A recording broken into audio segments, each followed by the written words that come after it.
Episode 18 of the BTB Project. In today's BTB short, we are going to be discussing the importance of a family tree.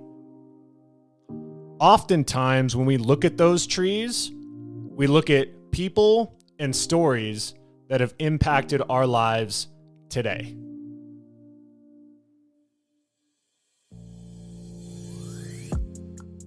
There are 4 different types of people that we can become based off of that history. And we are going to walk through each one of those and discover that when you decide to become the person that you want to be, you become the one in your family. You will be inspired by this episode and encouraged by the opportunities ahead each and every day. Let's get into it. Don't be afraid of the dark. Be careful with stars. Not every light is gonna guide you, baby. Welcome to the BTB Project, designed to empower listeners to identify their why and to live their best lives no matter the circumstances. My name is Coleman Gerhardt, a former athlete and motivational coach. I've had the opportunity to inspire thousands through my story and help accomplish what they are built to be.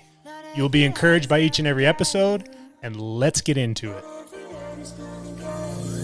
Yeah, when I blow up, I'ma soar high like Peter Pan. In real life, be living out my dreams. If I'm waking up, it's in a foreign land.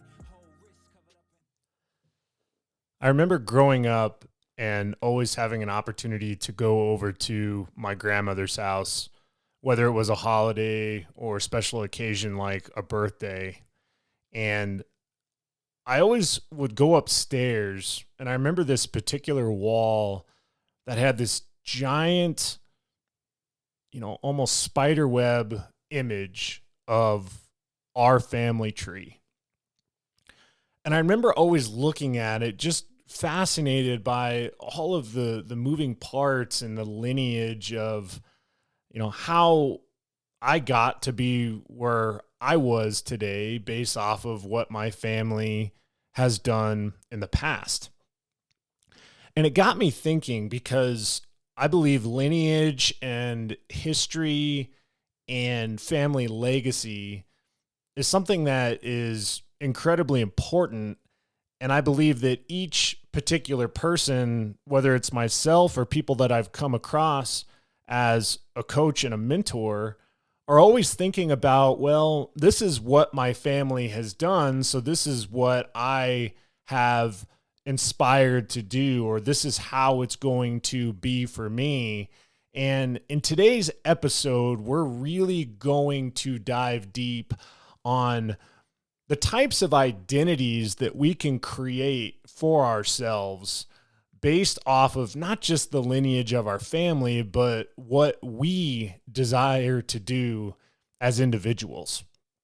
I believe that there are ways to do things and achieve things and to change the trajectory of a family lineage based off of understanding the type of person you are today, understanding the type of person of what you want to become and who you want to become. And after establishing those perspectives and goals, it's really chasing that mindset, that clarity, that why, that purpose as you live your life. And I believe there's really 4 types of people that we can become. And I'm going to walk you through each and every one of them and relate it back to my personal story and even some clients that I've come across as a coach. The first one that comes to mind is the person that's unknown or timid. I really believe in my own life, between childhood and the age of 16 years old, I spent those first 16 years, obviously just enjoying life, being a kid, but not, really taking much risk or inspiring to create a big goal or a big dream. I had goals in regards to what I wanted to do as an athlete and as a tennis player, but I really hadn't at that point put it into perspective of, hey, I'm going to write this down. I'm going to set it as a goal. I'm going to backtrack from that goal, steps and ways to improve and develop to, find a way to accomplish that dream. And it makes me think of how kind of bummed I was to spend the first 16 years of my life in that mindset. But I also had a lot of different moving parts that kind of suppressed the goals and ambitions that I had.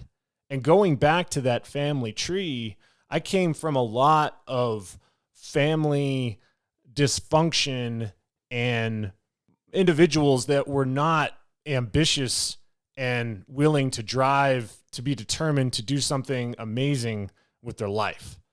And a lot of that was consumed by addiction, consumed by fear, consumed by bad relationships and difficult circumstances. A lot of the things that were far out of my control, but it was just the simple truth. And it was up until that age of 16 where I started to realize that this doesn't have to be how it is for my life. It doesn't have to be this lineage and this habitual kind of consistency in what we've seen in the family tree. And it made me curious to be like, okay, based off of being kind of that unknown, timid person in the first 16 years of my life, what are some of the possibilities and progressions to become the one, that changes the trajectory of my entire family? And that leads me to the second trait that I believe is important to understand with your identity. And that's the person that is vitalizing or motivating. Between the ages of 17 and 22, I think about the goals that I started to set with my athletic career. I think about the accomplishments that I had. I think about the people that were looking up to me in a way that encouraged and motivated them in ways that allowed them to start doing things in their life that they would have never done unless they saw me going after what I was going after in my own life. And that felt really good to me. And it was exciting to see the changes in some of the people that I had in my life, especially in my family, as I was going after those goals. Being able to lose 100 pounds, being able to go out and play college tennis, those things were motivating to, especially, my dad and brother. They were a tremendous support. And for a period of time, it was a important motivating factor for my mom. I believe that a lot of the stuff that she was going through with her addiction and going to rehab, that the encouragement and motivation that she had to do those things could have possibly been because of the things that I was accomplishing and the work that my dad was putting in his own personal life and my brother's accomplishments as a coach. Like, these are all things that fall into that person who's vitalizing and motivating. And it was an incredible step in the progression of becoming the one in my family tree. The third trait of identity that I believe I've experienced for, between the ages of 23 and 30 is being the person that's impressive. Okay, so I had that moment in my life where I did some really motivating things and it was vitalizing to those around me.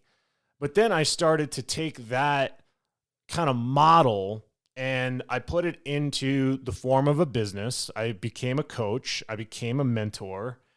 And I decided to take that story and create other stories through motivating and encouraging others to have that story become the narrative of paying it forward. I started helping more people. I started giving back. I started taking all of these individual successes and things that I really wanted to chase after and, had a certain level of selfishness as I was going after those things because it was very intentional for me to get out of those bad habits that I was in the unknown, timid person phase of my life earlier and get into those habits of being vitalizing and motivating, to then encouraging others, to inspire them, of which then that story becomes contagious to where you're helping a whole lot of other people. And that's a huge thing. And between the ages of 23 and 30, as I ran that coaching business, I was able to start doing things and seeing people's lives change in ways that I could never imagine.